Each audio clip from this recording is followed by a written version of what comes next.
Hey guys, hopefully we're live. So I'll just give this a minute till I am sure that I am live. It takes a while, usually.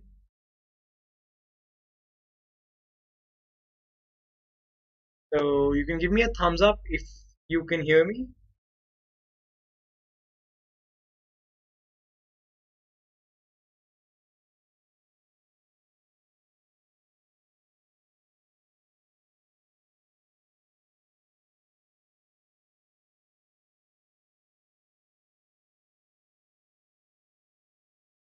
Hello.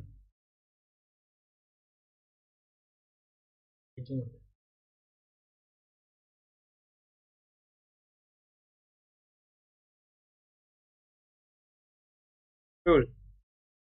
So I assume you guys can hear me. Hello. So we'll start today's class. As you can see, I'm at a different place, so I'm back to my hostel at Ames, New Delhi, right? And hopefully everything goes okay. So new t-shirt, new hostel, new Wi-Fi connection. Cool. So today we are going to be doing nasal cavity and we are going to be doing pharynx along with it. Okay. So that's going to be our topic for today. And let me start by telling you the one thing you're here for today, right? And that is this. So I have tried to simplify the actions of all these muscles by making it into a simple cartoonish diagram. So I hope you're all familiar with the reference here. So this is Joker from Batman. So we'll come to this. Let's start. I'll have to give you my introduction. So let's begin. Welcome to Let's Crack NEET PG, the PG entrance channel of Unacademy, where you'll have the top educators, quality content, and a great learning experience. I am Chetanya Mittal. I am a third semester, sorry, that MBBS student at All India Institute of Medical Sciences, AIMS, New Delhi, India's best medical college. And I'm back to my hostel today. So All India rank 4 in AIMS, All India rank 5 in JIPMER. And so I'll be telling you a little bit about the plus course. So I have not written the topic here, that is nasal cavity, so pharynx. So if you guys want me to start with some MCQs, do let me know. Otherwise, I will start first with the theory of the nasal cavity, then we'll move to the MCQs. So you have a lot of structured courses here on Academy. So you have a lot of teachers making planned courses, and as you can see, all these courses are locked because all of these are available plus subscription on Academy, and you have some special classes. So even if you do not take a plus subscription, download the Unacademy learning app, so you'll be able to access all these free special classes. And I am taking all these special classes on YouTube to make it simpler for you guys. And you have free mock tests that you can attempt, right? Weekly, monthly, whatever. And the syllabus is pretty comprehensive that way. The best part about learning at Unacademy is that since as medicos, we have pretty busy schedules, you know. So like I'm taking this class at my own flexibility. Similarly, you can be watching this at your own flexibility. You learn in the language of your choice. मैं English में भी बात कर सकता हूँ, हिंदी में भी बात कर सकता हूँ, पॉइंट का एम्फेसिस किसी भी तरीके से कर सकता हूँ. लिमिटेड प्रैक्टिस करो, मॉक टेस्ट में चैट करो मेरे साथ, जैसे सैम ने अभी मेरे को यस बोला यहाँ पे. इंटरैक्टिव पोल्स रखेंगे and you can learn any time anywhere. Just download the app and choose the NEET PG subscription. I would seriously recommend take the 2-year subscription. That will cost you less than what you spend on your outings per month. And see, this is 40,000, right, for 2 months, and then you just apply my referral code, that is Chetanya10. To use my referral code, I'll definitely give you some extra perks for that. And that referral code gets applied, you straight away get a 10% off. And see, you can see the prices changed. If you have learning credits, you can get up to 20% off. That is the maximum. But I'll give you some perks from myself if you use this referral code as a new user. Now, what is more important for me to tell you is the iconic subscription, something I find personally very attractive, where you get Unacademy Plus and you also get Step Ladder. So I know a lot are already aware about it. So these are the two main learning apps that people use. And here, for 3 years, take this 36-month subscription. It costs you around 92,000. Use my referral code. It will be available for 82,800. and you will get 3 years of Unacademy Plus and prep. That is the best plan for those in the first prof and the second. And I will I will pass on some of my perks to you, and I hope that will come. So let's start with nasal cavity and paranasal sinuses. Now, today we are doing 3 topics: nasal cavity, paranasal sinus, and pharynx. So they're all kind of interrelated. Pharynx is a little separate. So let's start. This is what your nasal cavity looks like. Now, why is this nasal cavity very important? Right, so tomorrow I'm going to have my COVID test done because it's a mandatory SOP. So what they're going to do is they're going to insert a swab here, and they're going to take it here. This is your nasopharynx, this upper compartment.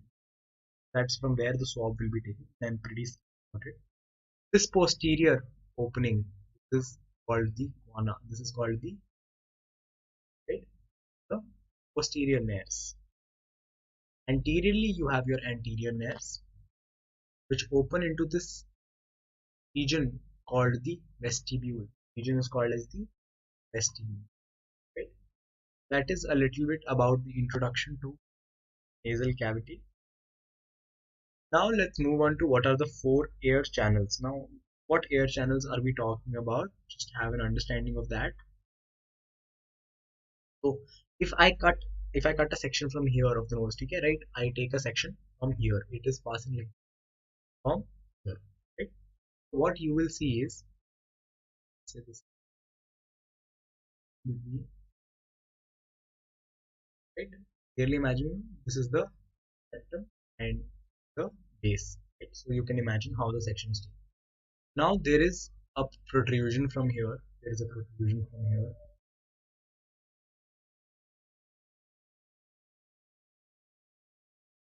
What are these protrusions?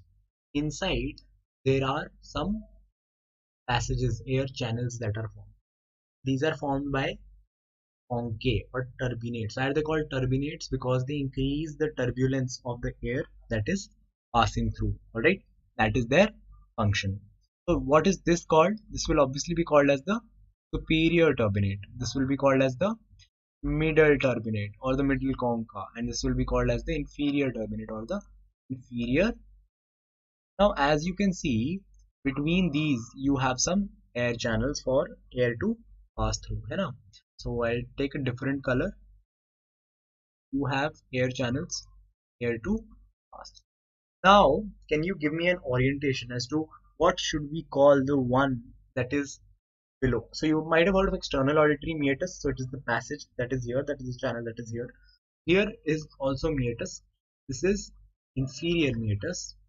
This is middle meatus. This is superior meatus. Now what do we call the topmost meatus if you already called this superior, right? You have to know that this is the here and this is the sphenoid on top. This is known as the, this is also the ethmoid. This is known as the sphenoethmoidal recess. This passage is known as the sphenoethmoidal recess. This is cavity. Since it is between the sphenoid and the ethmoid, it is known as sphenoethmoidal recess. I hope you guys can hear me. Give me a yes if you are able to understand everything so far. You are able to understand how this section is taken. If I move posteriorly, there will be shelves of the superior, middle and inferior turbinates like this. Shelves. I have taken a section and what? Right. So who was watching, can you please write a yes so that I know that you are clear what I have taught so far. Voice is audible. I am speaking a little low because I am in the hostel. ये बिल्कुल बच्चों वाली जगह होती है, अभी कोई दरवाजा खटखटा जाएगा. Yeah, so 4 channels. Clear? 4 channels, 3 concha. Can somebody write a yes, please? Hello. Hello. Thank you, Vidushi. Thank you, Sam. So now so that's about the nose. Now what about the paranasal sinuses? Okay. So how I understood paranasal sinuses was a very weird concept to me because I have sinusitis. So I was told that you have sinusitis by my mom, dad. They are doctors. So I said, ये क्या होता है? So they said there are some hollow cavities in your bones of the. So that is similar to pneumatic bones that we understand. Okay. So there are some erosions. Your bone starts to erode, and because of those erosions, you have the formation of potential cavities at birth. Now, there was some purpose of all these cavities when you were four-legged organisms, right? So when you were, let's say, a tiger or a monkey, your head was supposed to be weighed by the neck under the weight of gravity. So these paranasal sinuses, they made your skull light. Alright, now they have very less significance otherwise, but they are clinically significant because they are a very prominent source of infection. Alright, you have the frontal sinus in the frontal bone, ethmoidal air sinuses in the ethmoidal bone, maxillary sinus in the maxillary bone, and sphenoidal sinus in the greater wing of the greater wing. It is present in the sphenoidal bone, just behind the how do I explain? We'll come to another diagram, and then you'll be more clear about the location. Now, if you look at the nasal cavity, now what is this view? This view is you have cut me from the center, and you are looking at the nose from here. Alright, you're looking at the right nasal lateral wall. Right, so what are the boundaries here? So in the front, you can see that you will have the nasal bone, and this is the nasal spine of the frontal bone, which is coming here as an extension. On top, you will have the cribriform plate where you have your olfactory structures. Posteriorly, you will have the body of the sphenoid, in which you have the sphenoidal. Then you will open into the nasopharynx here. So this is the posterior nasal concha, posterior boundary.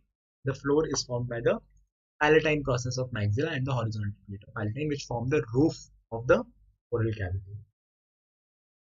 So let's have an understanding of the nasal septum now. So I just told you about the lateral wall. The lateral wall, I'll go into more detail, whereas here you can see you have the septal cartilage in front. So this cartilage, this septum is cartilaginous anteriorly, and posteriorly it is bony, and it is made from the perpendicular plate of ethmoid. Don't worry, we'll do ethmoid in detail right now. And you also have the vomer that is attaching. Superior posteriorly you will have the perpendicular plate of ethmoid, and inferior posteriorly you will have the vomer bone. Now look at this diagram. This is a relatively non-schematic diagram shown to you in the skull. I hope you can make out that this is the perpendicular plate of ethmoid. Here you are supposed to have cartilage. I've exaggerated this just to show you.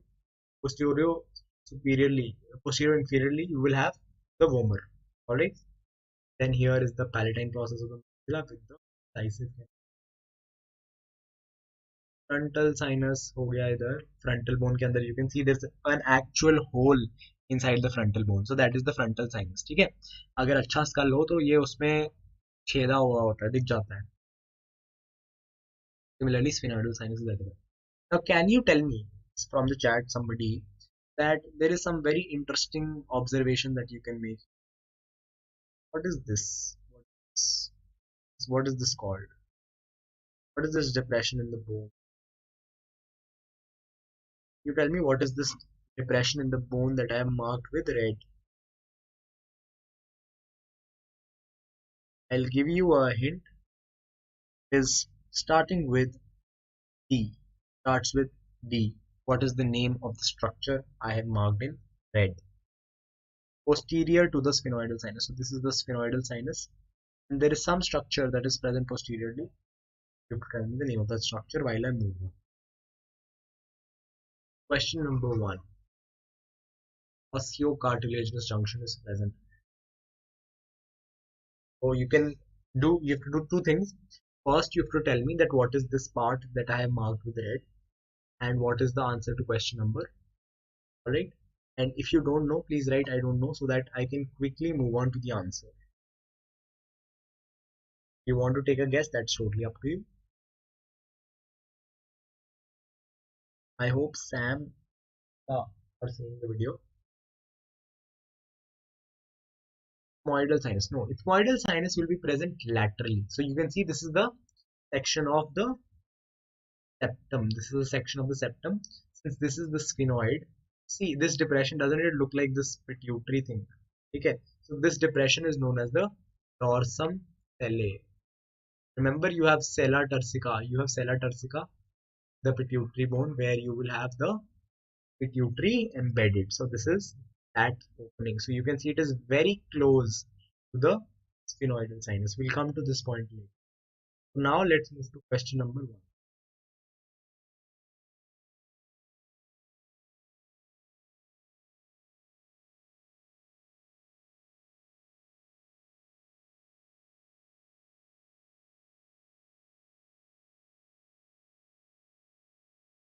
Osteocartilaginous junction is present.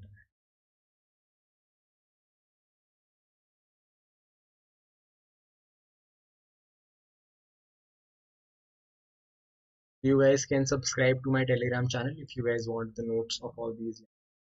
And the Telegram channel is @ NEET PG. My name. That's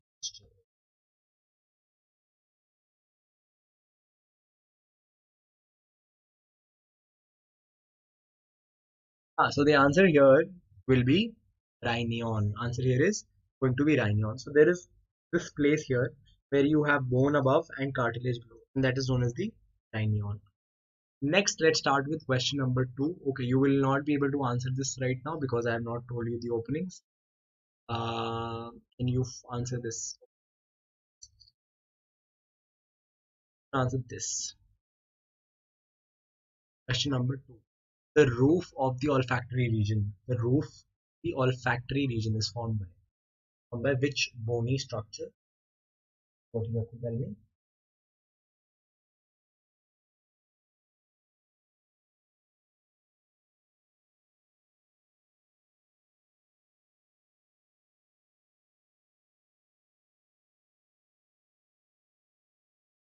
Very simple. You guys take a guess even if you don't know the answer.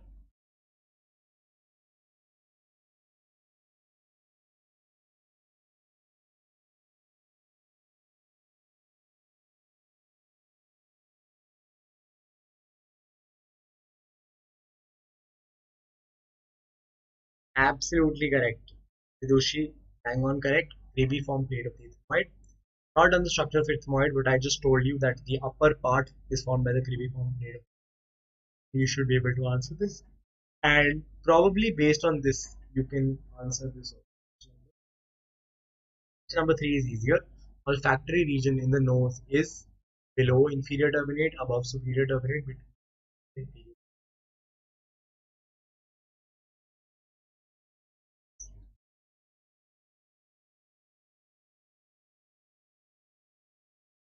A lot of fungus. Okay. I feel a little allergic. Okay. So tell me olfactory region in the nose. Where is it present? जल्दी जल्दी यार इसके लिए time नहीं है. This is a simple question. पिछला question answer हो गया है. Question number 3, olfactory region in the nose. Where is it present? Okay. So I already told you that ये superior है, ये middle है, ये inferior है. Okay. And olfactory region is the topmost region, right? It's the base of the anterior cranial fossa. Yeah. So this is or the roof of the cribriform plate of the head. It's present above the superior turbinate. So answer is question number 4. Okay, this is the one that we have discussed. All the following bones contribute to the formation of nasal septum. All the following bones contribute to the formation of nasal septum. So you have to tell me which all are involved and which all are not involved. Okay, waiting for your answer. Hello, Deeptanu. I'm saying B. Like B. So you are saying B like right. I have to give you credit here because you have guessed it right. Or sorry, you know the answer right. So the lacrimal bone, it forms the medial wall, the orbit, right, but not in the nasal septum.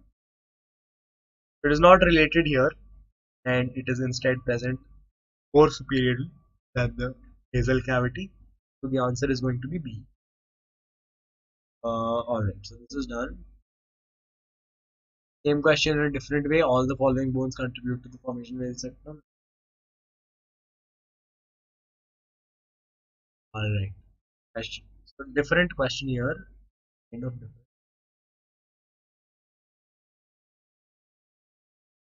Only nasal septum is formed by all except. But if I give you an option E here, none of these.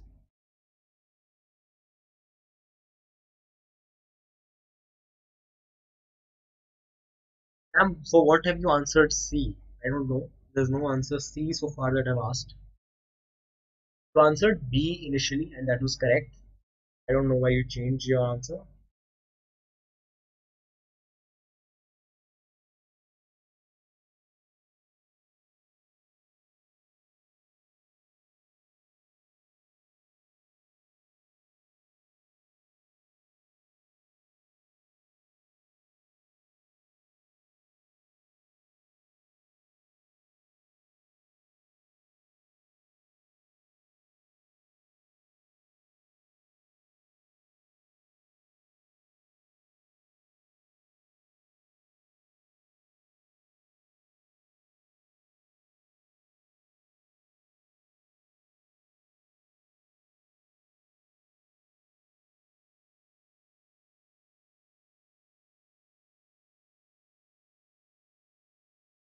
Waiting for somebody's answer.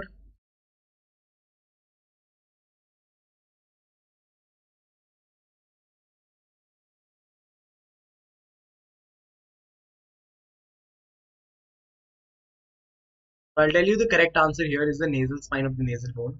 What is wrong here is that the nasal spine is actually a spine of the frontal bone. It's not a spine of the nasal bone. Alright? Yes, Deeptanu, I'm back at it. Yeah.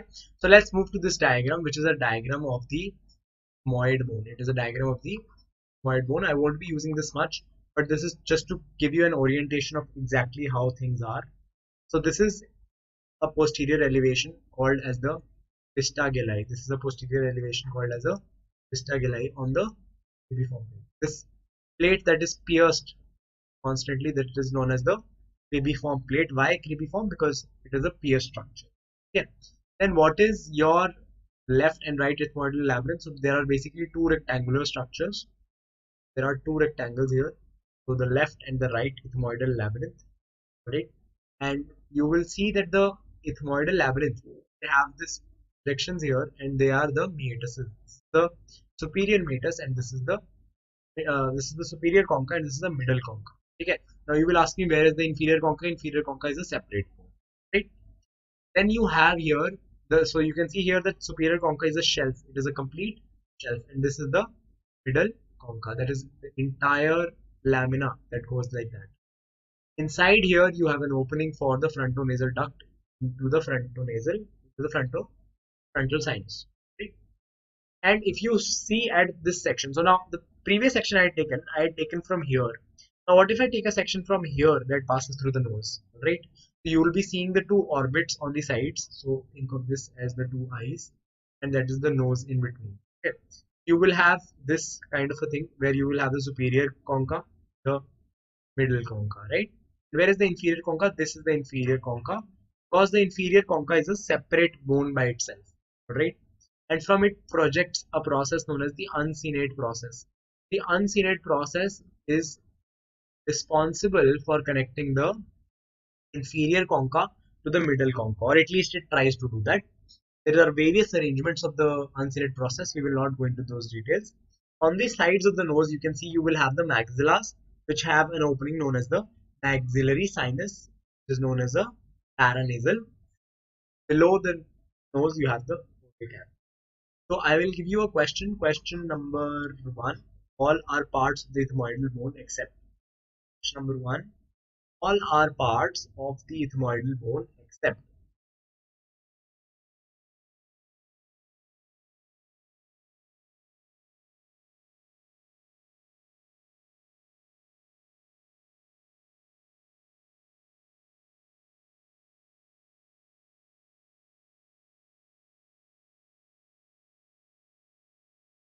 See, absolutely wrong. Answer is D.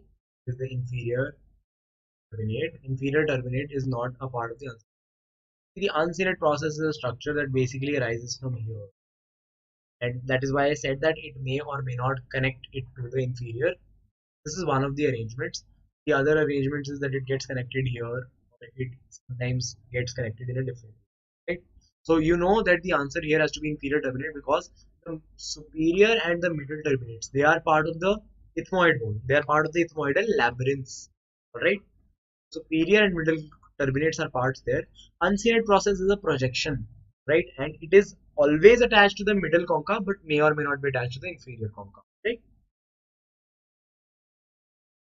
Now this is the lateral wall, alright, and I wanted to show you this lateral wall because there are a lot of things here to tell you about.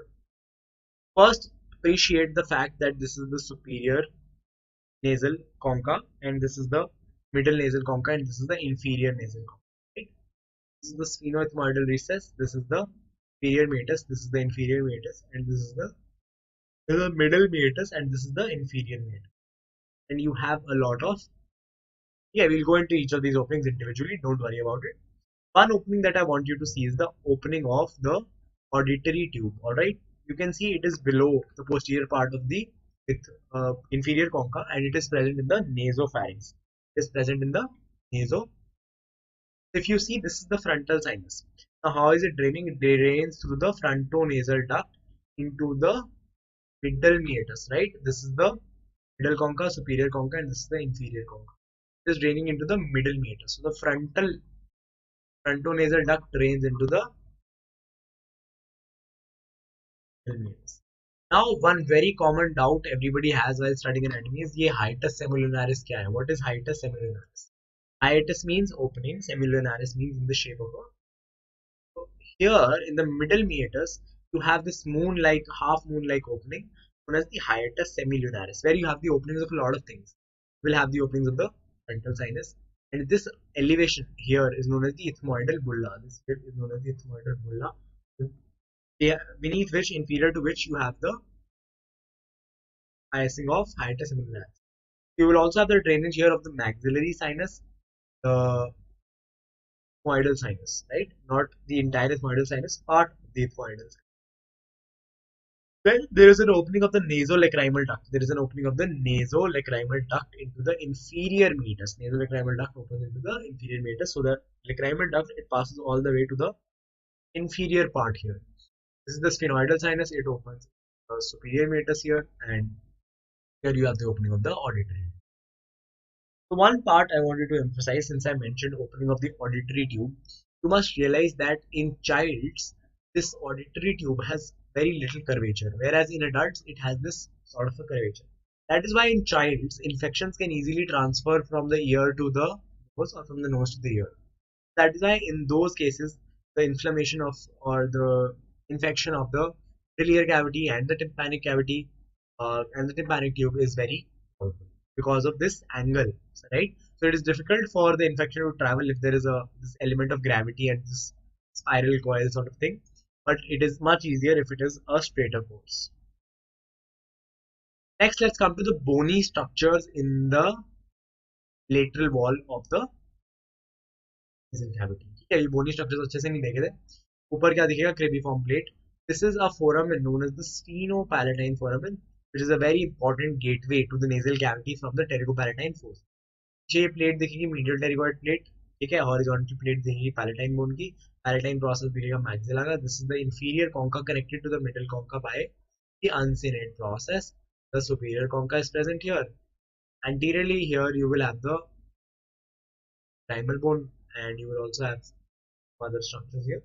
That is about the bony structures here in the lateral wall. Now I'll give you an orientation of, so since we have done a general orientation of the nose, let's move to the general orientation of paranasal sinuses. Can you make out in this X-ray? This is an X-ray, right? Obviously, this is the head radiograph. So I hope you can make out that there is some kind of a thing here, and that is not exactly as solid as the rest of the bone, right? So that is known as the frontal sinus. That is known as the frontal sinus. And I hope you can make out there is something like this here too. That is known as the maxillary sinus. Posteriorly, you can make out there is some sort of a gap here. That is your sphenoidal sinus. That's your sphenoidal sinus. And posterior to the sphenoidal sinus, you have dorsum cellular turcica, where you have the hypophysis resting. Right? For another close look, you can make out the frontals. You can make out the maxillary sinus. You can make out the ethmoidal sinuses as well if you look carefully. Right? This is the hard palate. This is the oral cavity. Same structure from a lateral perspective, frontal bone. Alright, so frontal sinus. So this is again your frontal sinus draining by the nasolacrimal duct. Ethmoidal air cells or the ethmoidal sinus. This is again the ethmoidal air sinus. Posteriorly, sphenoidal sinus. Here again you have the sphenoidal sinus. Here you can see a maxillary sinus, and posteriorly will be the pharynx, hard palate, and oral cavity. So now just talk a little bit about the nasopharyngeal sinuses and the paranasal sinuses. So if you talk about the frontal sinus, it has one specific characteristic, that it is present in a way such that it gets easily drained when you stand up. All right. So it usually has a lot of accumulation of infection when you stay in a lying down position for a lot of time. That is why when you wake up in the morning, sometimes you have a headache that is localized here. That is because when you sleep, all the time your frontal sinus is not able to drain itself, because the effect of gravity is no more present. So all that material, all that substance gets infected overnight, and when in the morning you wake up, you have some pain, you have some headache. Maxillary sinus, the special thing is that its opening is present at the top of its cavity, and it is also covered by a lot of structures. The maxillary sinus opening, the maxilla can only drain when this entire thing is filled. Alright, so it is like an overflow bucket where you have made a hole at the top, and it can only flow out when the water is filled up till here. So it is very difficult for the maxillary sinus to drain itself unless you specifically move your head in such a way, right? And since their openings are here only, so in the middle meatus itself, that is why sometimes their infections can also travel between them. Another structure to more clearly demonstrate the openings and everything. So this is the superior meatus where you'll have the openings of the posterior ethmoidal cells. This is, as you can see, the bulla, the hiatus seminillaris is present. Yeah, this is the bulla, this is the hiatus seminillaris, and you will have some openings here. Anterior ethmoidal cells, nasolacrimal duct, also known as NLD. The nasolacrimal duct opens into the inferior meatus. Please always remember this, that nasolacrimal duct is a long duct. Alright, so it starts from the medial part of the eye and it moves all the way down to the inferior meatus. Alright, it does not stop in between. Then you will have the ostium of the maxillary sinus, which is a relatively small opening, covering for like and membranes. Okay, so this much is clear. Now let's come to the actions of the muscles. Okay, so are you familiar with who this is? I hope you've heard the phrase, let's put a smile on that face. So that's the broad smile here. And if you look at the muscles, I have drawn them for you. There is a muscle here that is known as the procerus. Alright, why is it known as the procerus? Something I also don't know.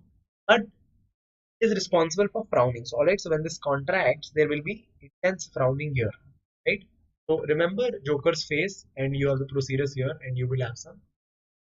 And it is also known as the sun, because wherever the sunlight falls, there's this glare, and you tend to make your eyes like this, right? That is because of the procerus. Then you have a muscle which is known as the levator labii superioris aliquot nasi, right? What it does is it is a levator labii, so it has to elevate the lips. And why superior aliquot nasi? Because it is attached here at the level of the superior cartilages of the nose. Right? You have a depressor septi nasi, so it will be attached like this to your septum. Right? It starts from here, from the lip, and moves upward towards the septum. When it pulls, it will pull the septum downward. Alright, downward. Then you have a muscle here on the outside that is known as the nasalis. Nasalis is used for ventilatory resistance to decrease. Right? So nasalis, when it contracts, it will make these openings wider and it will allow you to breathe. That is about nasalis. So I hope you can remember this Joker face to identify all the muscles and to identify and keep their actions in your mind. Alright?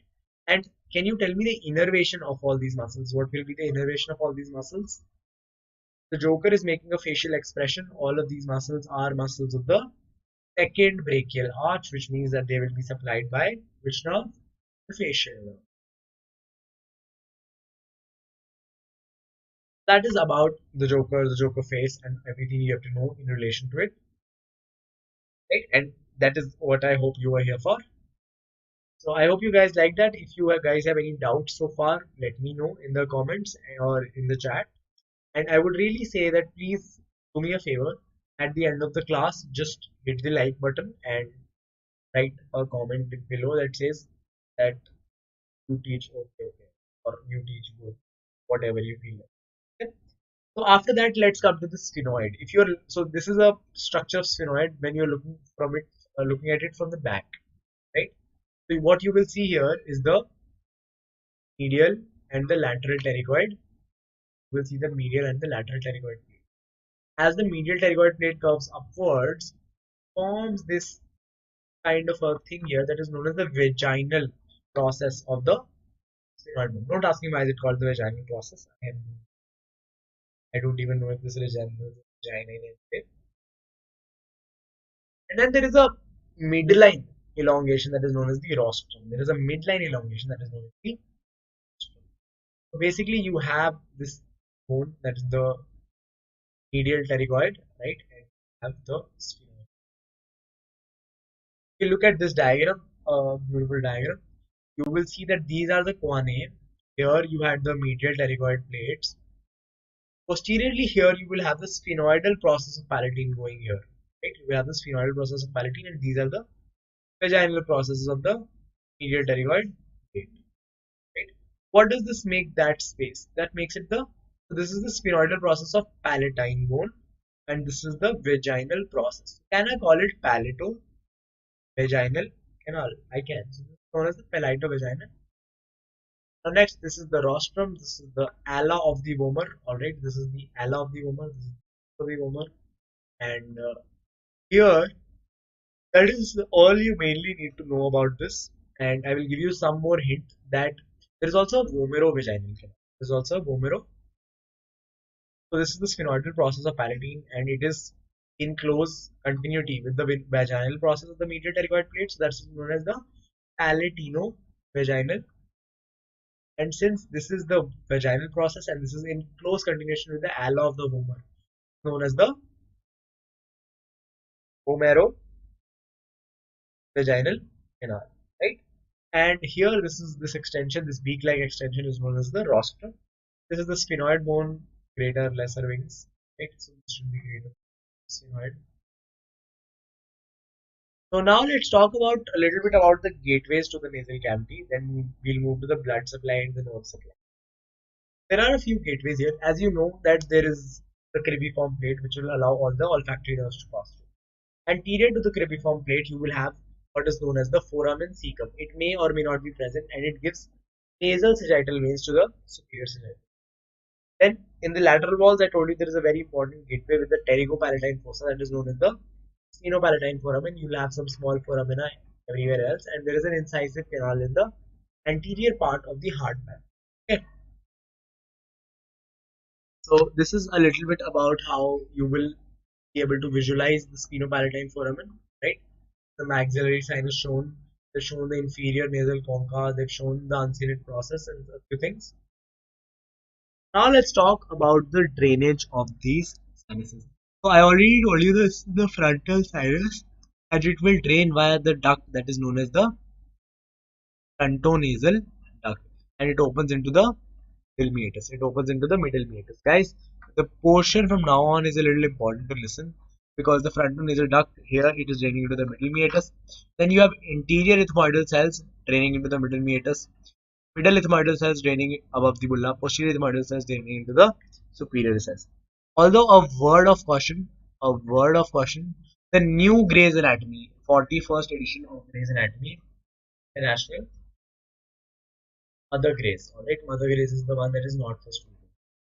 And this edition clearly mentions that there are only two types of ethmoidal air spaces as opposed to the previously believed three.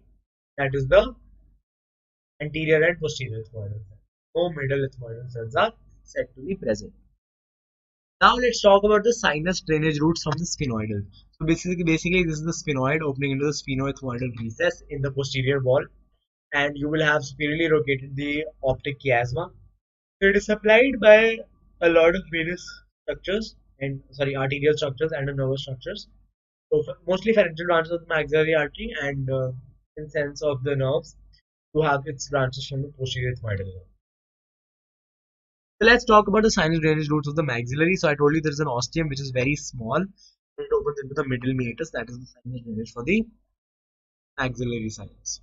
Now the nasolacrimal duct. See, I told you it is a long duct, so this is the lacrimal caniculi, inferior and superior. Then it continues as the nasolacrimal duct, and finally it opens here below the inferior concha in the inferior meatus. So this is the inferior concha, the inferior meatus. That is where this opens. That is where this opens. Now let's talk about the littles area. Let's talk about littles area. Now what is littles area? It is also known as the Kisselbach's plexus. It is the site of the Kisselbach's plexus. Now what is this plexus? It means that all the arteries that supply the medial septum of the nose, they are all kind of having an anastomosis at the center. Now why this is so important? Because this is a common site of bleeding. Since there are 5 major arteries which are combining here, so you have to be very careful with all the other structures involved. So first is the superior branch of the anterior ethmoidal artery. Second is the septal branch of the posterior ethmoidal artery.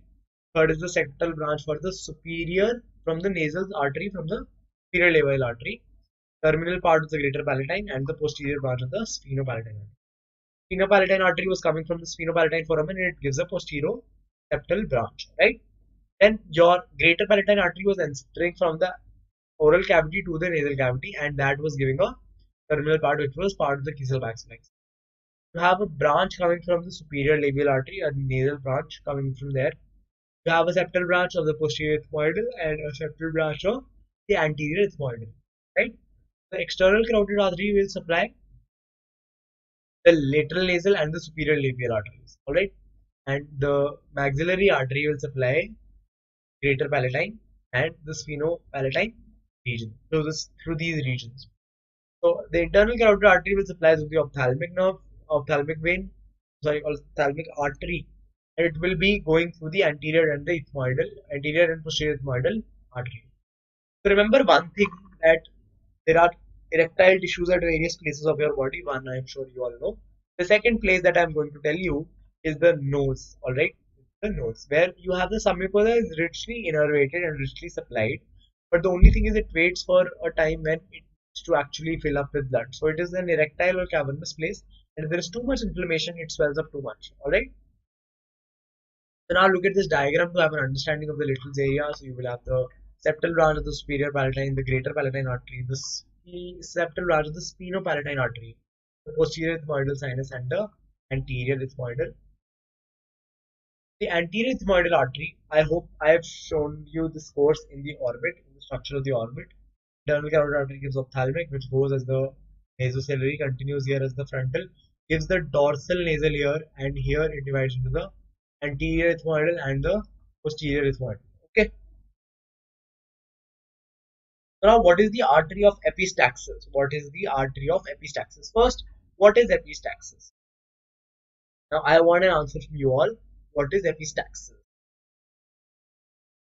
What do you mean by epistaxis?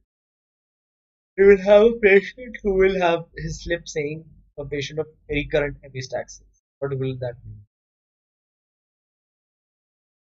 Very simple answer. What is epistaxis?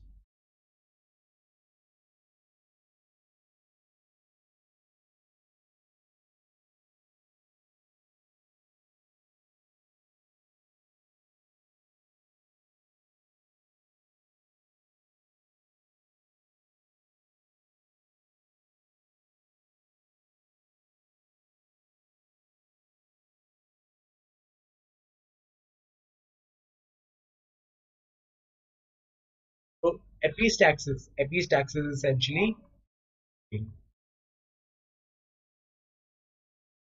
nosebleeds are known as epistaxis.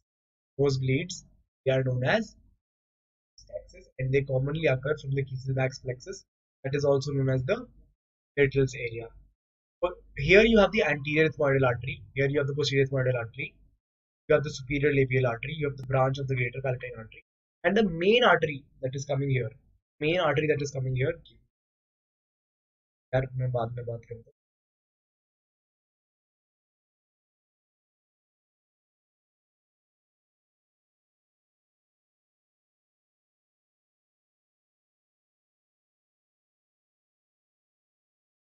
So now this is called as the sphenopalatine.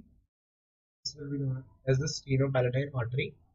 Is the artery of epistaxis, right? Why is it called as the artery of epistaxis? Because it is the major branch coming from the maxillary artery, and it will be the heaviest supplier of blood whenever there is blood loss from here, right? Sphenopalatine, absolutely. So you can have epistaxis if there is an infection, if there is hypertension, or you have a nasal fracture, or if there's a mild nose picking. And in fact, to stop that nosebleed, the first option is obviously to have a nasal packing to hold the head up.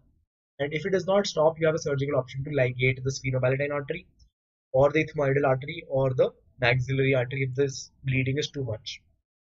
Remember one thing, there was an interesting fact that I came to know, that the nasal septum. So it is my assumption that Voldemort must be a chronic cocaine user. Right? Because chronic cocaine usage leads to an inflammation, or it leads to an irritation of your nasal septum, and it starts to degenerate. Chronic cocaine users may have a degeneration of the nasal. These are some case studies. Let's not go into these right now. Let's move on to the venous drainage. Now let's talk about the venous drainage. You have some veins that are draining the foramen cecum. So this may or may not be present. This goes to the superior sagittal sinus. So it is essentially an emissary vein. It is essentially an emissary vein because it takes action from an extracranial portion, that is the nasal cavity, to an intracranial portion, that is the superior sagittal sinus. Right. Second, you will have some drainage to the cavernous sinus since it's posteriorly related. You will have a drainage to the facial vein. So that is why this area also forms the danger area of the face. That is why it forms the danger area of the face, because it drains to the facial veins, and that is another route for infection. So facial veins will, so if there's a connection here, that will can go to the directly to the nasal cavity. Now you have some drainage from the lateral portion to the pterygoid plexus, because that is present in the infratemporal fossa, and that will be the veins that accompany those that are coming from the maxillary. Right, so the maxillary artery has arterial branches. The veins that go along with it, they will form the pterygoid plexus. Then nerve supply, you will see nerve supply. I won't go into the details. See, obviously the top part, it has to be supplied by the olfactory nerve. This is to be supplied by the anterior ethmoidal. This is to be supplied by the internal nasal branch of the infraorbital. And this posterior part is supplied by the maxillary, which is present here in the pterygopalatine fossa behind the sphenopalatine foramen. If I make this division, the anterior part is supplied by ophthalmic division of trigeminal, and this is supplied by the maxillary division of trigeminal. So that is all you need to remember. Alright, that is all you need to remember. This division that I do, V1, V2, and obviously olfactory nerve has to take branches for olfaction. Okay. So a little bit about the lymph drainage. So it's again divided into anterior and posterior. They drain, anterior ones, they drain to the face after passing around the margin of the nail. So they will go around from here, drain to the face. They will join the submandibular. Posterior ones, they will drain to the upper deep cervical lymph node, and some of them will go to the retrocranial. Now you can see that this is another non-schematic image. So I hope you can make out the frontal sinus very well, the cribriform plate on top. Then you have the nasal bone. You can see the middle concha, superior concha is not very appreciable, although it is this one. Make out. Then this is the ethmoidal bulla. Then here you will have the hiatus semilunaris, and this is the inferior nasal. Posteriorly, you will have vomer and the perpendicular plates forming the. You can see them. You have some there. But since this is the lateral view, you can see the medial pterygoid plate of sphenoid. You can see the perpendicular plate of maxillary bone extending a little behind. That's in the medial wall, and you can make out this sinus, frontal sinus, and you can make out the sphenoidal sinus. Okay, another diagram to show you the same. Okay, now my question to you is, unseen process arises from. Where does the unseen process arise from? Question number one. Answers, doctors, please.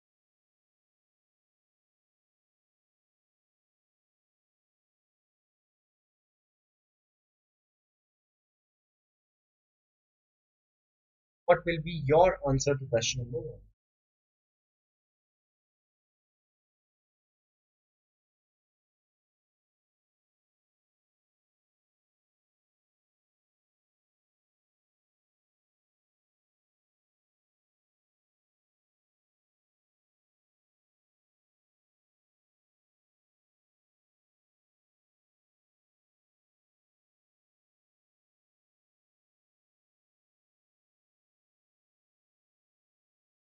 Absolutely, ethmoidal bones. It connects the middle concha, so it comes from the middle concha, and it might go to the inferior concha. It might not go to the inferior concha. Then there is this diagram where you can appreciate the sphenoidal air sinus. You can appreciate the fossa for the pituitary, middle concha, the middle meatus, inferior concha, and this is the inferior meatus. So it is a cadaveric image. Then you can also appreciate the tongue here, oral cavity, parts of the. I hope you're able to appreciate the pharynx. Nasal septum की blood supply भी पता है तुम्हें, lateral wall की भी पता है. I hope एक बार ओपनिंग्स दोबारा रिवाइज कर लेते हैं क्योंकि थोड़ा सा डिफिकल्ट रहता है. मिडल मीटस में कौन सा आएगा? एक तो फ्रंटल और एंटीरियर इथमॉइडल और मिडिल इथमॉइडल और कौन सा आएगा? Maxillary, right. Then inferior meatus में कौन सा आएगा? इंटीरियर मीटस में पीछे से स्फेनोइडल का. एंड यहाँ पे you will see that the it opens into the sphenoidal recess, I'm sorry, and inferior meatus में खुलेगी nasolacrimal duct. तो धीरेन्द्र, तो ये कैवर्नस साइनस वाला यार, इसका मैं कल निमोनिक भी बताया था, अगर तुमने सुना हो वो टॉम कैट, एंड ये बहुत इम्पोर्टेंट है.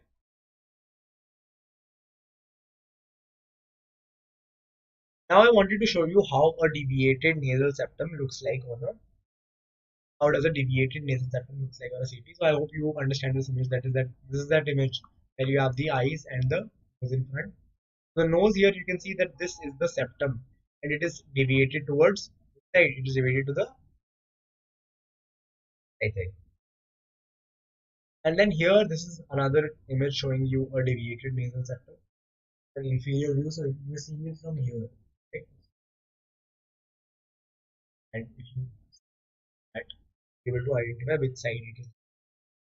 Okay, it is also visible in this child, and that might even cause some breathing issues. Then you will have sinusitis, which is the most common infection of the paranasal sinuses. Frontal sinusitis, headache in the morning hours. I told you why. Axillary sinusitis is the most common. I also told you why. Because its opening is very small. Its opening is located very superiorly. So it takes a lot of time for it to drain. Okay?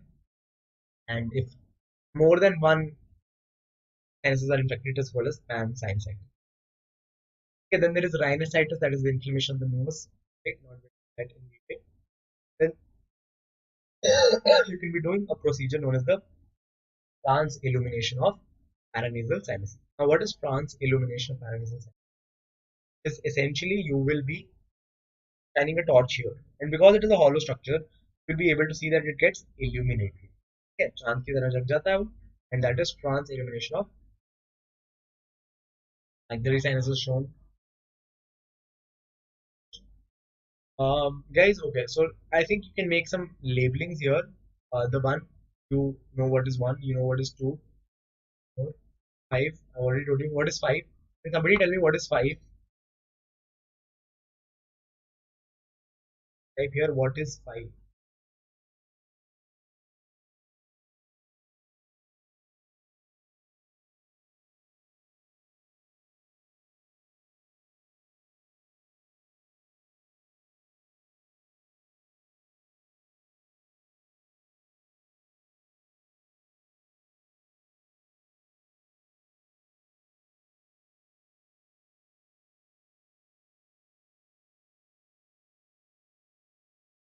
What is the structure marked as five here? If anybody is watching live, because I can see there are a few people. I'm not sure if you are at the same level. That's the opening of the auditory tube or the excellent. Now this is a picture of me that I used to explain the surface anatomy of the nose. Okay, I have a slightly big. This is the frontal belly of the epicranius. I hope you can make out that there is some muscular here, and then this is known as the root or the bridge of the nose. This part is known as the dorsum nasi, and these are known as the ala of the nose. This is obviously the apex of the nose, and you will have the nostrils here, and there is this medial fold that is known as the philtrum. There is this medial fold known as the philtrum, and it is considered to be an organ of love and actually stimulatable. Now, talking about this question number one. What is the turbinate that articulates with the wide bone? The turbinate that articulates with the wide bone.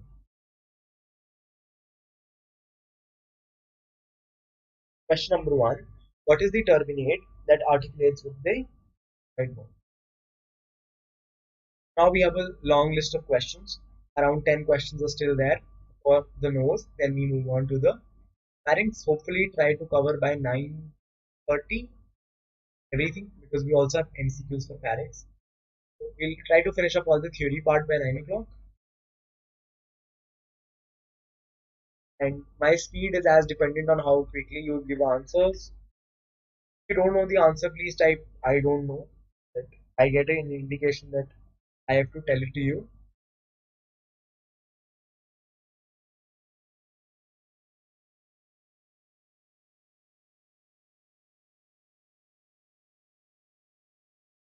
One B, not the middle meatus. Here, the superior and the middle meatus, the medial turbinates, they're part of the ethmoid bones. The answer has to be the inferior turbinate. And remember, I told you that there's an uncinate process coming from the middle turbinate, and that might be used to articulate with the inferior. Question number 2, Little's area. Little's area is, which area of these is the Little's area? First, identify whether it is on the lateral wall, and then identify whether it is anterior or posterior inferior. Joshi Agrawal, absolutely correct for the first answer.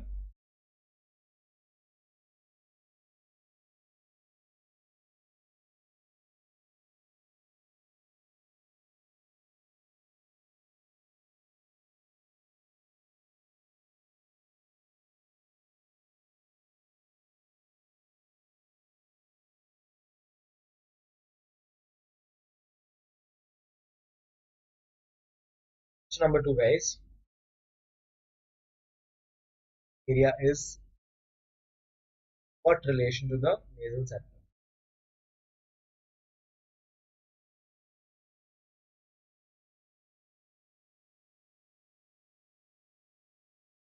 Anterior inferior nasal septum, absolutely correct. So the Little's area, first of all, it is present on the septum, present somewhere here. So this is anterior. And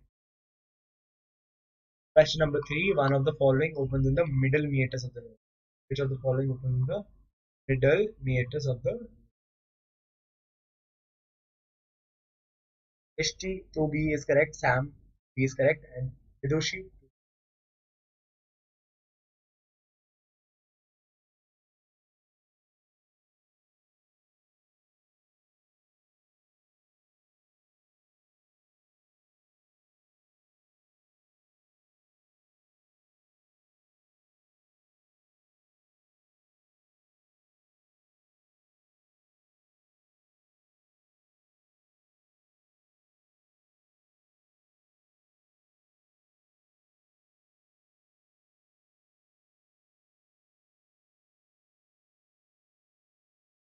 Question number 3. Tika D maxillary sinus, absolutely correct. It opens with the here with the concepts. Question number 4, ethmoidal sinus opens into which of the following? Ethmoidal air sinus, also called as ethmoidal air cells. Also called as ethmoidal air cells.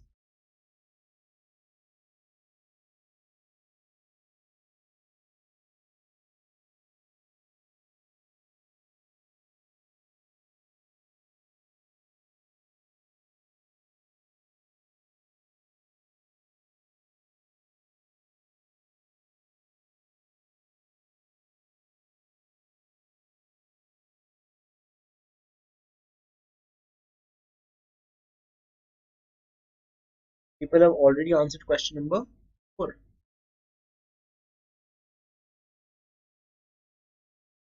Great going, Sam, Vidushi Agrawal. Let's see who gives the fastest answer for question number 4. We're talking about ethmoidal sinus, remember, and ethmoidal sinus has ethmoidal air cells. According to students' Gray's Anatomy, there are 3 kinds: the anterior ethmoidal, the middle ethmoidal, and the. But the new 41st edition of the Mother Gray's, right? That is the main textbook, that is the mother textbook, all anatomy. There is a change in concept. There is said to be only an anterior, and there is said to be only a posterior meatus. Sorry, anterior or posterior ethmoidal. So Mishti is saying 4B, Tejaswini Talks is saying 4C. Whereas, let me tell you, the answer happens to be 4D because it also drains into the middle meatus, it also drains into the hiatus and ulnaris. Anterior ones drain into the hiatus and ulnaris, the middle ones drain into the middle meatus, posterior ones drain into the superior meatus. Which of the following sinuses? Which of the following sinuses open into the middle meatus? Right? So it is a multi-answer correct. You have to choose that which of all these sinuses will open into the middle meatus. Question number 5. Write your answer as, let's say, 5 A, B, C. Whatever are what all options you think are.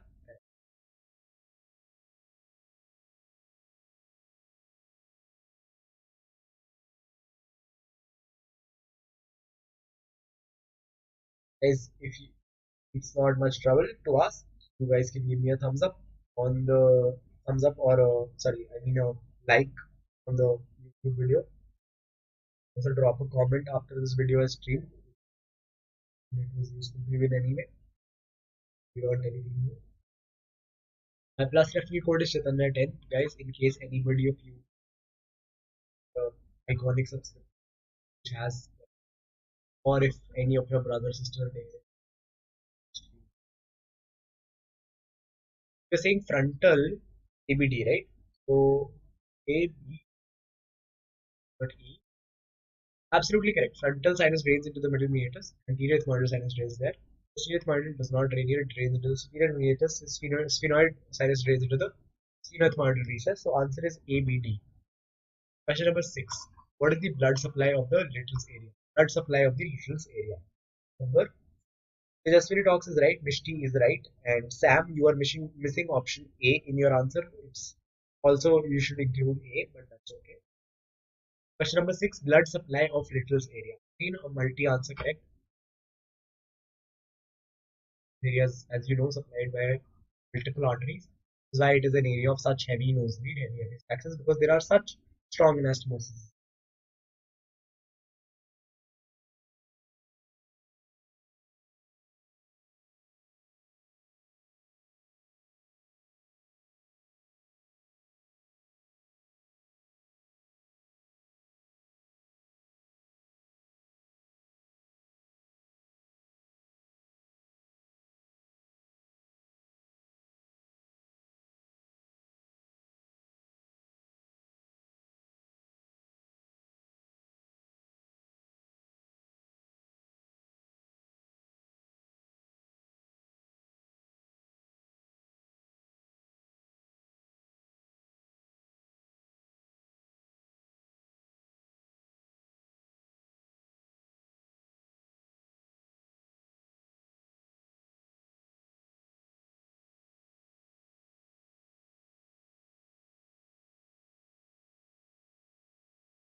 So I will tell you the answer is A, B, C, D. It's not this E answer because the nasal branch of sphenopalatine area is the lateral nasal branch. So the septal branch has to supply because all of this is in the nasal septum. So the septal branches will be definitely there, superior labial artery and this sphenopalatine artery. Anterior ethmoidal artery will come downwards and descend on the medial septum. And you will also have the greater palatine artery coming up from the incisive fossa. A, B, C, D, not A, B, C, E. Mishti, just check your answer. With that, we are done with the nasal cavity. That was a pretty quick lecture. I usually take longer time. I hope you guys enjoyed the lecture. Now, pharynx is a small topic. I wish that you all, the 8 people who are watching right now, will watch this part. Even if you don't, please thumbs up button and you can comment later. Let's move with the pharynx. Pharynx, you should know first of all about the pharyngeal wall. So I'll give you an intro to the pharyngeal wall. This layer that I'm drawing inside, that is known as the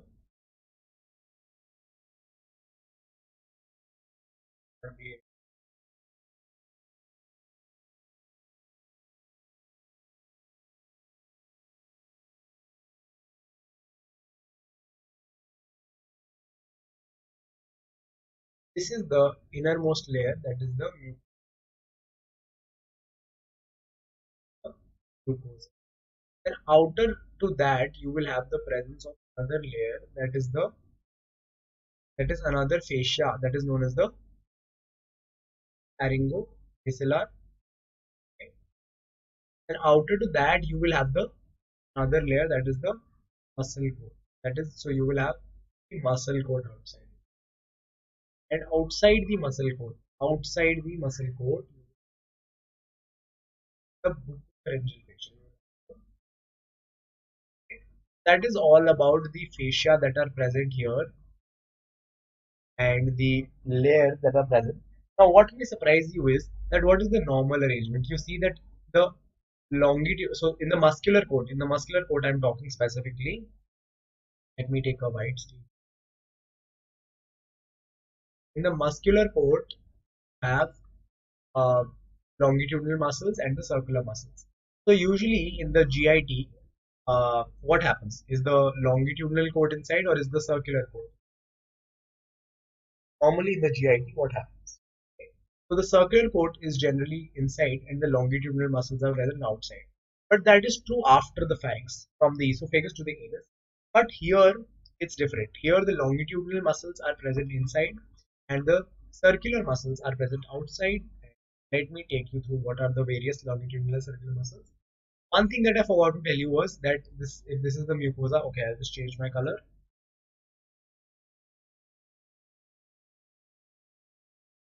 This is the mucosa that is there, and this is the pharyngobasilar fascia that is there. On the median posterior wall, there is a thickening here, and that is known as the pharyngeal raphe. And I hope you understand that this thickening will extend throughout. And it is the common insertion of all the circular muscles. That is the constrictors. That is the constrictors of the oblique. Okay, what is oblique? I don't know. I'm sorry. So that is about that is the common insertion of all the constrictors of the pharynx. That's a little bit about the pharynx. Now talking about the muscle coat, you have to understand that there is a longitudinal muscle coat, that is the inner muscle coat, and there is a circular muscle coat, the outer muscle. So inside you have these three muscles, the stylo, palato, and the salpingo. And obviously, since this is the pharynx, we'll add pharyngeus in front of it. And I've written all the nerve supplies. So this is supplied by the vagoaccessory, this is supplied by the vagoaccessory. But the exception is in the inferior constrictor, we'll come to that. So palatopharyngeus ho jayega and then salpingopharyngeus. You have all these three muscles here that are the longitudinal muscles. I just show you a diagram. And then you have three muscles here, that is the superior constrictor, middle constrictor, and the inferior constrictor. Inferior constrictor is made up of two parts, thyropharyngeus and clycopharyngeus. Out of which the thyropharyngeus, like the rest of the muscles, is supplied by the vagoaccessory. But the only muscle here that is not being supplied by, there is a mistake. Is there a mistake in the slide? I just figured out something I've written wrong here. I hope you can make out what is the thing that I've written wrong. Here, that I've written wrong. Make out what is it that I have written wrong.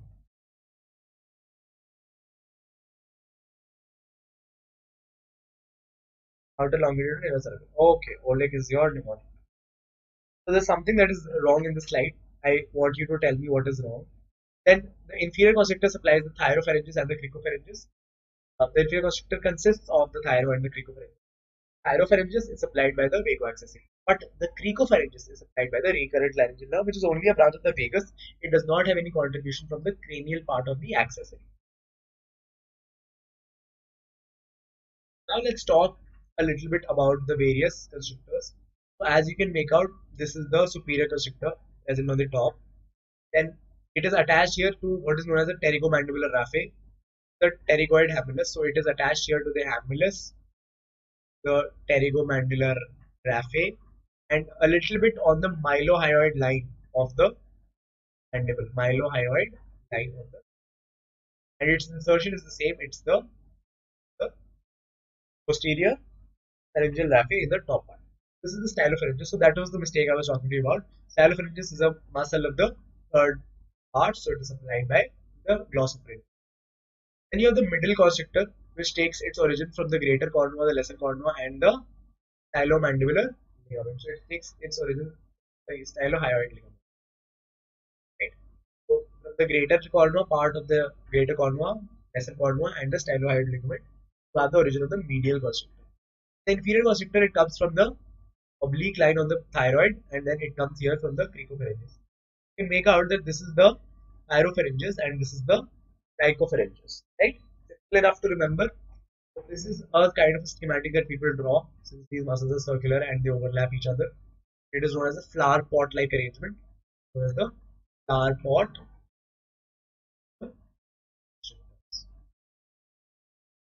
Okay. Are you able to understand the orientation of the constrictors? Give me a yes or a no if you are able to understand the arrangement of the constrictors, and then I'll move to the longitudinal muscle.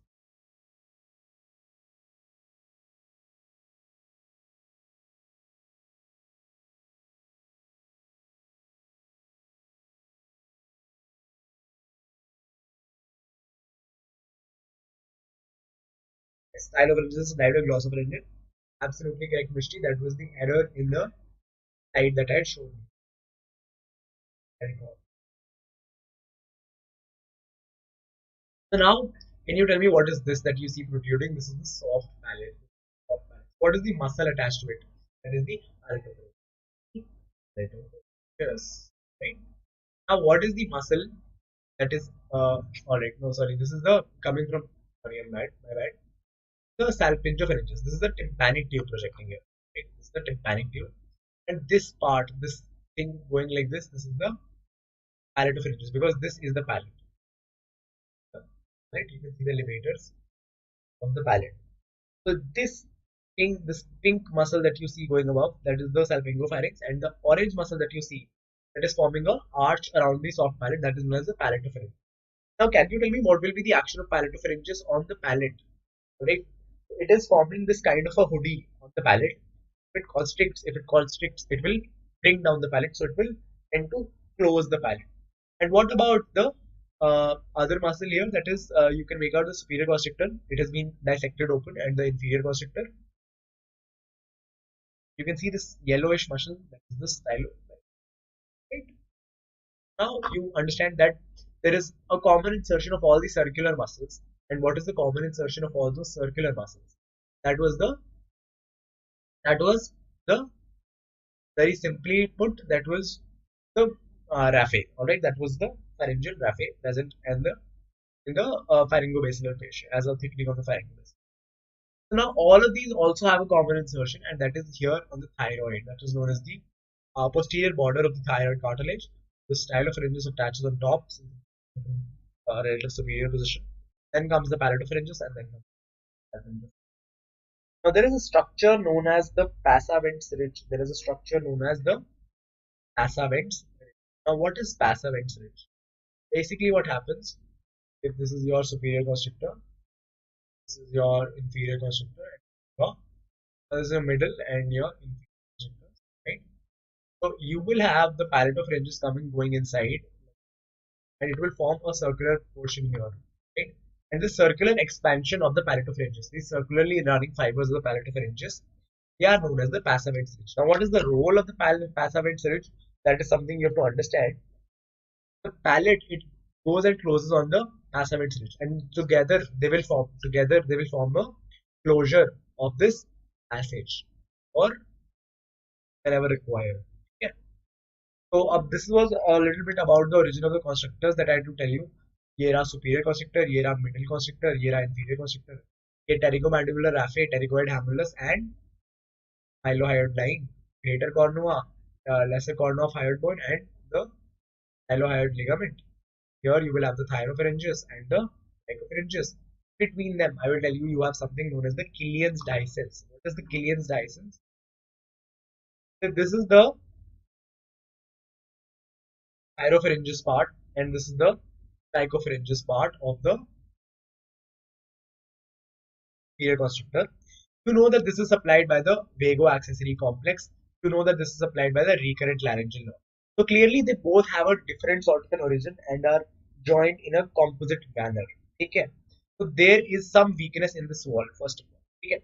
Second, since they are supplied by different nervous origins, right? So they may have some miscoordination. Okay. So it may happen that the thyropharyngeus, it contracts, but the cricopharyngeus, which is below, so this is the thyropharyngeus, this is the cricopharyngeus. Let's assume that the food is to move down. So the thyropharyngeus contracts, but the cricopharyngeus does not contract. The recurrent laryngeal nerve does not send a signal. The food goes here. The food enters here and it takes the mucosa along with it. That is known as a Zenker's diverticulum. That is known as a Zenker's diverticulum. That's the name of the diverticulum, which is formed in the Killian's diacesis. Very important. Killian's diacesis. Last topic. Just passing through.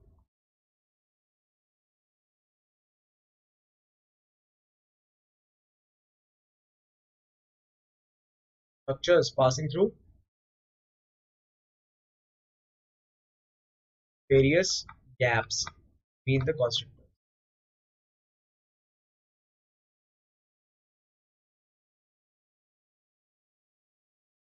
Do this while I have.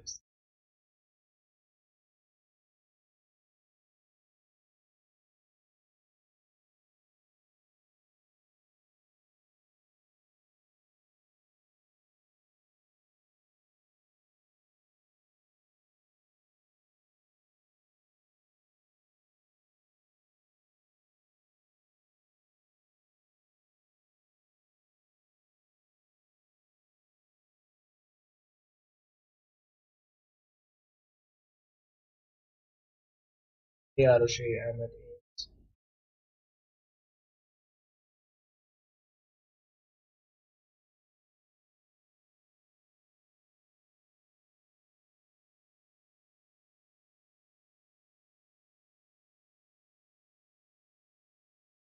How are you, Arushi? Arushi, is everything clear so far?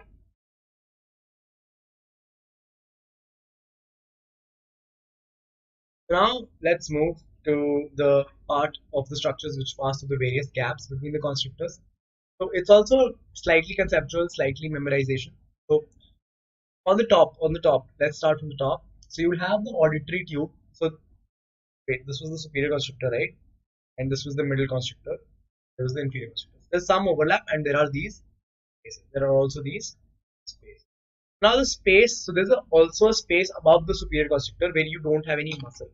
What will you have there? There you will have the pharyngobasilar fascia. There you will have the pharyngobasilar fascia.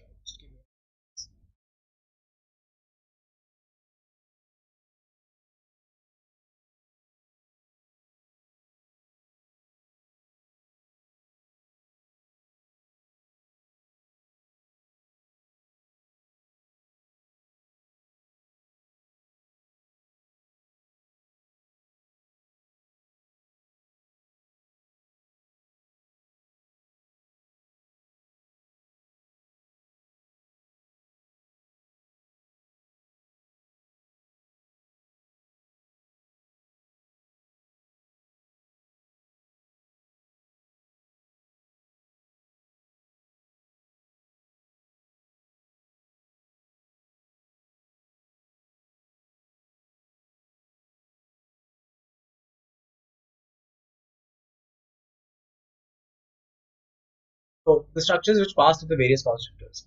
Now, if I talk, this is the base of the skull. This is the superior constrictor. This is the middle constrictor, and this is the inferior constrictor. So between the superior constrictor and the base of the skull, you have the space, and the space is known as the sinus of Morgagni. This is known as the sinus of Morgagni. Morgagni will keep on coming in your life again and again. So don't forget Morgagni. And then here you have some space between the superior and the middle constrictors, and then you will have some space between the middle and the inferior ones, and then you will have some space between the inferior constrictor and the esophagus. So ऊपर से what all will be coming?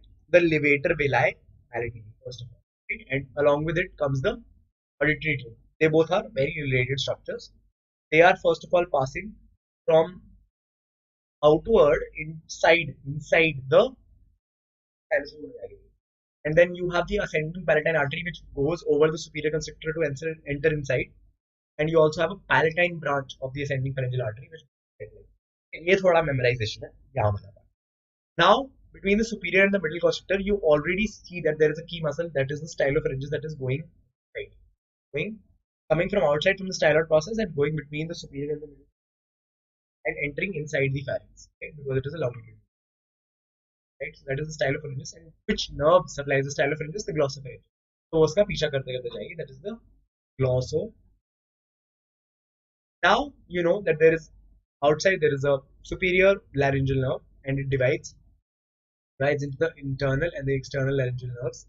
The internal laryngeal nerve has to pierce the thyrohyoid membrane, and the thyrohyoid membrane will be present between the thyropharyngeus and the middle constrictor, obviously, because thyropharyngeus is related to the thyroid cartilage, and thyrohyoid is in the and the hyoid bone is related to the middle constrictor.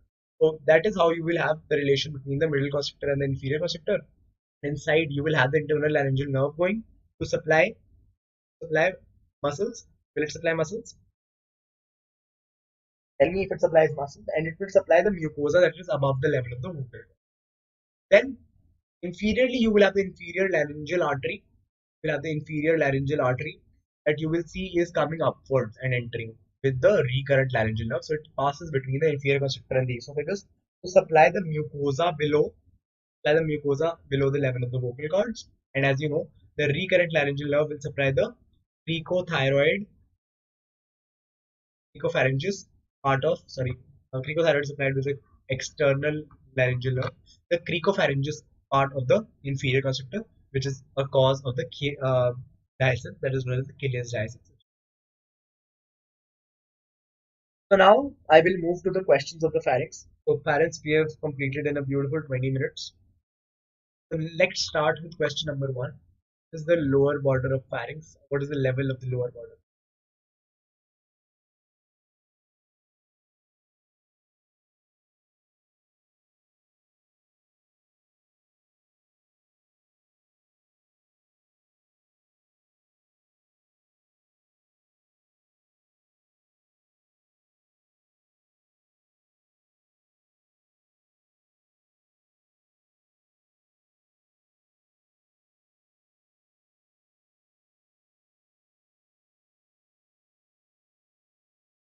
It's absolutely correct. Lower border of the pharynx is C6. Remember, C6 is a very crucial landmark. Question number 2. Which of the following structures is seen in the oropharynx? There are 3 parts: nasopharynx, oropharynx, and the hypo or the laryngopharynx.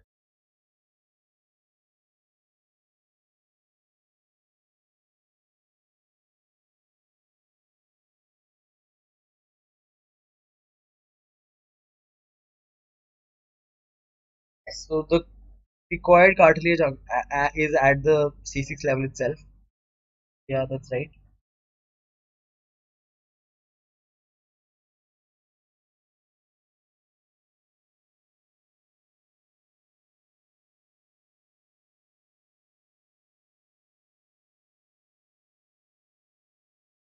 Question number 2. What's the answer? So Vidushi Agrawal is saying B here, I guess. You have to tell me which of the following structures is the oropharynx. Oropharynx. A lot of people are saying C. That is absolutely correct. Vidushi Agrawal, do you agree or do you still disagree? Because a lot of people aren't saying it, only Mishti is saying it. Now Sam has also said C. Sam and Mishti say C. Vidushi Agrawal says.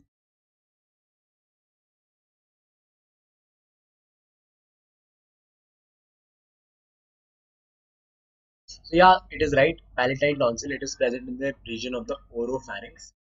Now, where are the other structures present? Pharyngotympanic tube, I hope you know, is the opening of the auditory tube present in the nasopharynx, posterior to the inferior concha.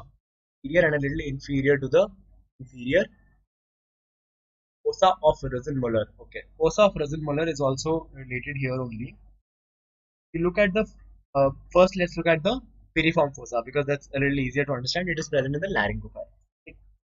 So it is kind of a depression that is present posteriorly. all right, and it is frequently mentioned in textbooks. Fossa of the Rosenmüller, it is basically a projection of the nasopharynx just below the skull base. It is a recess on the lateral sides of the nasopharynx. Okay? And here you have a lot of the time you have the origin of nasopharyngeal carcinomas here. So that is why fossa of Rosenmüller is clinically significant. Okay? Fossa of Rosenmüller का ये concept है, and just कितने देर में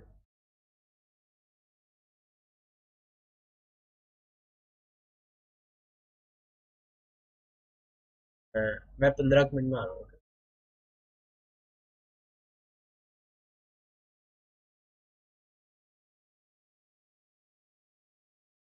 Right. So question number 3. Let's move on to question number 3. The Killian diaceals. It is seen in. Where do you see the Killian diaceals?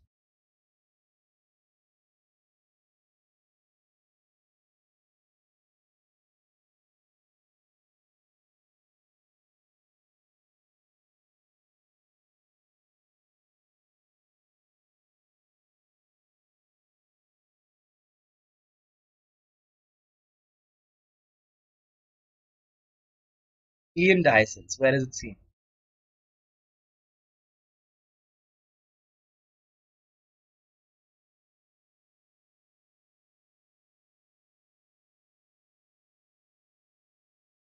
Right. Inferior constrictor between the thyropharyngeus and the cricopharyngeus. It is seen between the thyro and the cricopharyngeus. Question number 4. The passavant ridge is formed by. Question number 4. The passavant ridge is formed by. Will you give me an answer? I will.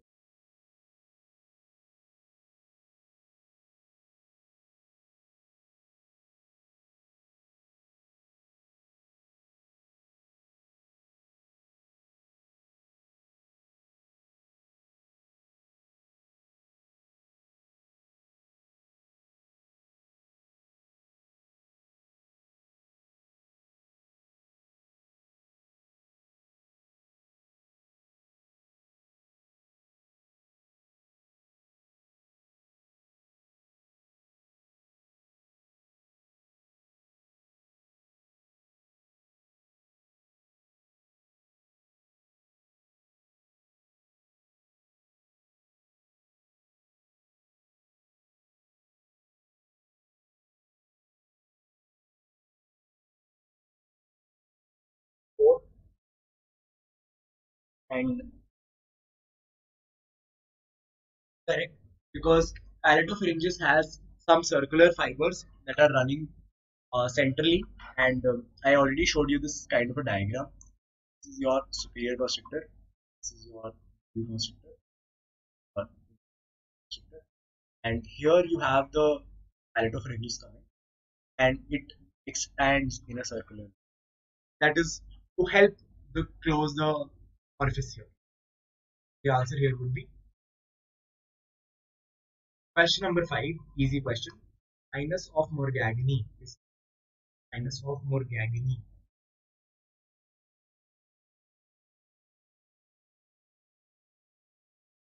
Where exactly do you have the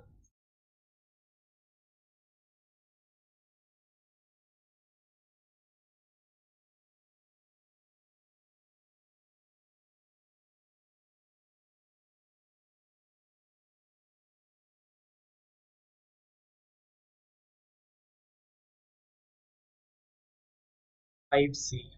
Clearest answer. Absolutely correct. Answer C. Already told you that this is the skull, superior constrictor.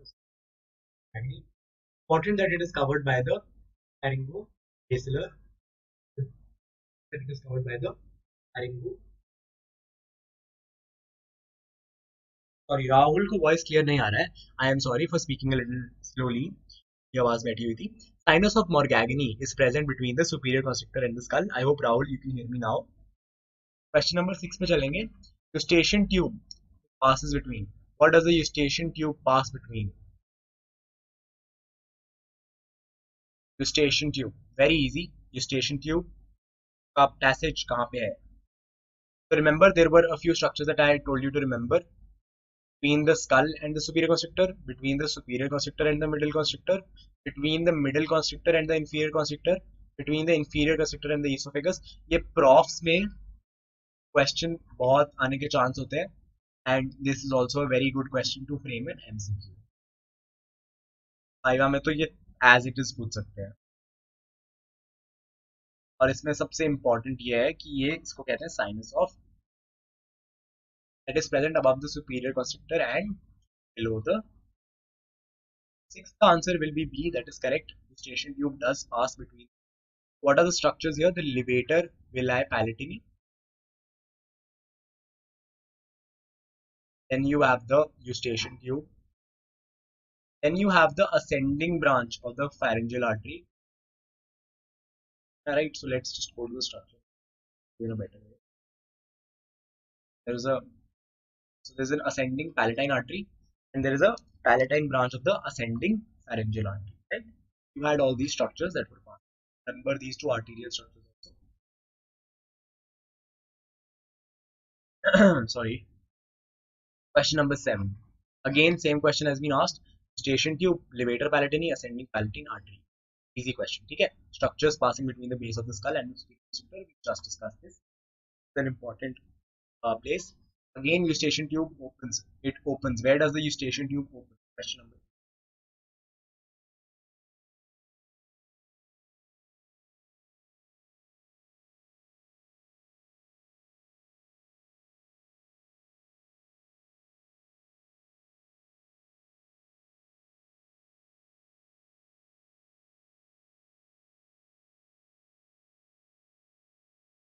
Question number 8. So I've skipped question number 7.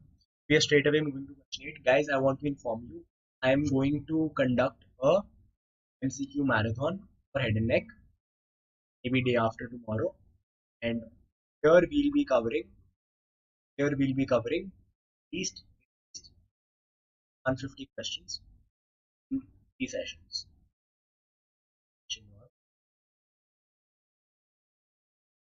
You are free to attend this, and this will definitely be very useful for you. बहुत सारे MCQs में learning points cover हो जाते हैं. 150 questions मतलब 150 new things. That is a decent amount of facts. Behind the posterior end of the inferior doublet, absolutely correct. That is where the eustachian tube, the nasopharynx. Number 9. This is the last question. What is the Gerlach? So I have not told you this. Take a wild guess, and I will tell you then that it is not a Gerlach tonsil. क्या होता है? It's just a random fact. It was asked in a previous year NEET question. I put this question here, but otherwise I don't like such kind of questions. 8th का B है Sam, correct? 16 ने भी 8th का भी बोल दिया, Sam ने भी 8th का भी. क्वेश्चन नंबर 9 की बात करेंगे. Gerlach tonsil कहाँ पे present?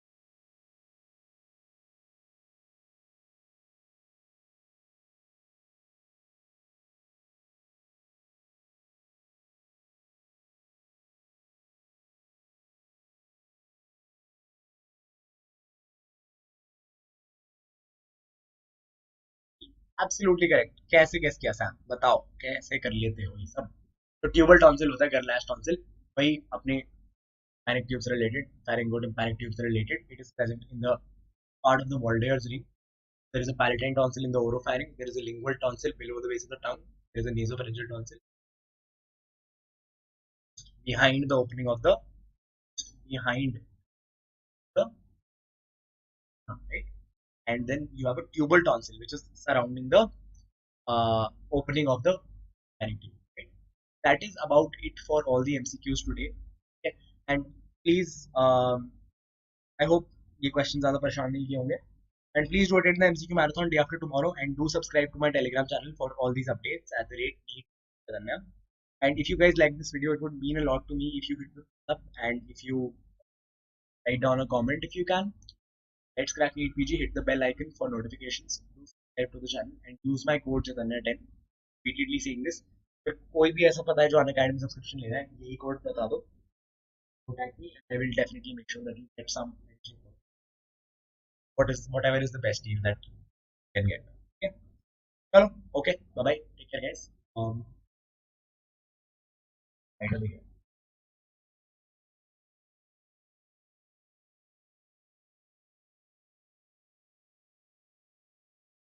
Got it? So if there are any questions, let me know. If there are any questions, we can talk them out. Otherwise, I'll be ending the session.